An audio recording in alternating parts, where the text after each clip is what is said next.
ಆಹಾಹಾ ಮಸಾಲೆ ಒಳಗಡೆ ಕ್ಲೀನ್ ಮಾಡಿರ್ತಕ್ಕಂಥ ಚಿಕನನ್ನು ಹಾಕಿ ಚಿಕನನ್ನು ಹುರ್ಕೊಂತಾರೆ.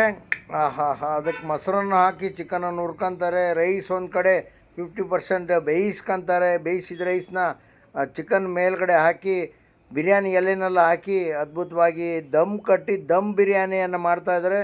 ಹಲೋ ನಮ್ಮ ಶಿವಮೊಗ್ಗ, ಹಲೋ ಎಸ್ ನಮಸ್ಕಾರ.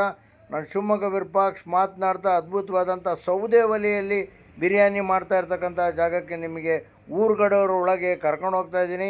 ನೋಡಿ ಸೌದೆ ಒಲೆ ರೆಡಿ ಆಗ್ತಾ ಇರೋದು ಕಣ್ಣಿಗೆ ಬಿತ್ತು. ನೋಡಿ ಮಸಾಲೆ ರೆಡಿ ಆಗ್ತಾ ಇದೆ, ಮಸಾಲೆ ಸುವಾಸನೆ ಬರ್ತಾ ಇದೆ. ಚಿಕನನ್ನು ತೊಳಿತಾ ಇದ್ದಾರೆ, ರೈಸನ್ನು ತೊಳಿತಾ ಇದ್ದಾರೆ.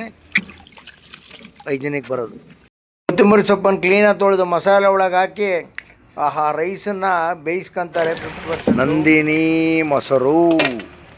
ಮೊಸರು ಹಾಕಾದ್ಮೇಲೆ ಕಲಿಸ್ತಾರೆ ನೋಡಿ ಮಸಾಲೆ ಒಳಗಡೆ. ರೈಸನ್ನು ಹಾಕಿ ದಮ್ ಕಟ್ತಾರೆ.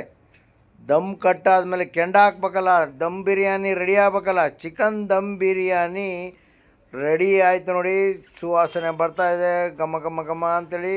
ಇದನ್ನು ಶಿವಮೊಗ್ಗದ KSRTC ಬಸ್ ಟರ್ಮಿನಲ್ ಎದುರುಗಡೆ ಇರ್ತಕ್ಕಂಥ ಬಿರಿಯಾನಿ ಹೌಸಿಗೆ ತಗೊಂಬಂದು ಅಲ್ಲೆಲ್ಲ ಜನಗಳು ಕಾಯ್ತಾಯಿದ್ರು. ಅವರಿಗೆಲ್ಲ ಸಪ್ಲೈಯನ್ನು ಕೊಟ್ಟರು. ಈ ವಿಡಿಯೋವನ್ನು ಎಲ್ಲರಿಗೂ ಶೇರ್ ಮಾಡಿ. ಎಲ್ಲರಿಗೂ ಒಳ್ಳೆಯದಾಗಲಿ. ನಮಸ್ಕಾರಗಳು.